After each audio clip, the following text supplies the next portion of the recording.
blended learning menjadi solusi untuk pembelajaran matematika. Mengapa? Karena di tengah pandemi COVID-19 yang belum sepenuhnya pulih. Nah, pada model blended learning ini adalah model pembelajaran yang tepat untuk diterapkan para pendidik. Nah, pada pembelajaran blended learning ini menggabungkan dua model pembelajaran, yaitu pembelajaran yang dilakukan secara offline atau tatap muka dengan pembelajaran yang dilakukan secara online.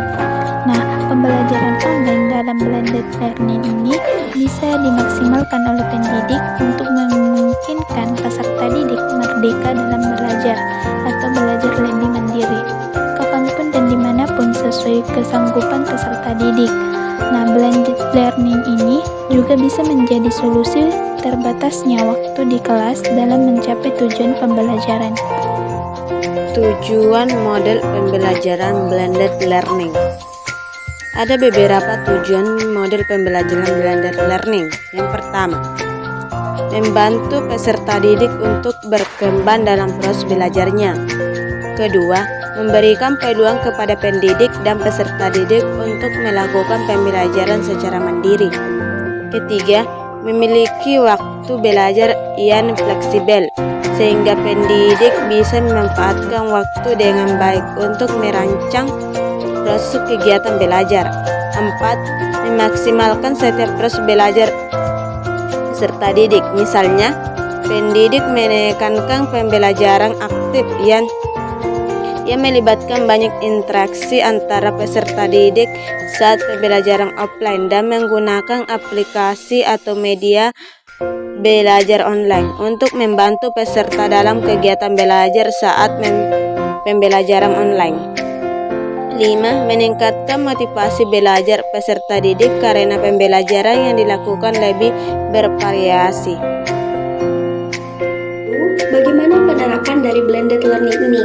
Nah, salah satu contoh penerapan dari blended learning ialah pada saat peserta didik belajar menggunakan dua pendekatan sekaligus.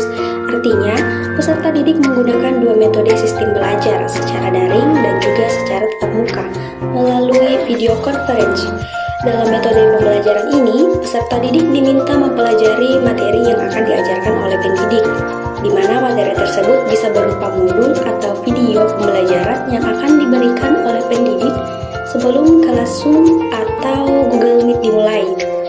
Jadi, saat Zoom atau Google Meet berlangsung, pendidik tinggal menyampaikan poin penting pembelajaran dan selanjutnya pendidik berinteraksi langsung dengan peserta didik melalui video conference tersebut. Peserta didik bisa berinteraksi baik, bertanya maupun berdiskusi mengenai materi yang dibahas. Jadi meskipun peserta didik dan pendidik tidak melakukan pembelajaran tatap muka, kedua pihak masih bisa berinteraksi layaknya saat di sekolah atau kampus. Sedangkan peserta didik yang tidak dapat mengikuti Zoom atau Meet bisa melihat rekaman yang dibagikan sebelumnya. Jadi peserta didik yang lainnya tidak akan ketinggalan pelajaran dengan teman lainnya karena saat Zoom dan Meet berhalangan hadir, rekaman tersebut disetting dapat diulang-ulang sampai peserta didik benar-benar paham dengan materi yang diberikan. 5 kunci utama dalam pembelajaran blended learning, yaitu 1. Live event, yaitu pembelajaran langsung atau tatap muka secara sinkronus dalam waktu dan tempat yang sama, ataupun waktu sama tapi tempat berbeda. Yang kedua, self-paced learning, yaitu mengkombinasikan dengan pembelajaran mandiri yang memungkinkan siswa belajar kapan saja dan di mana saja secara online.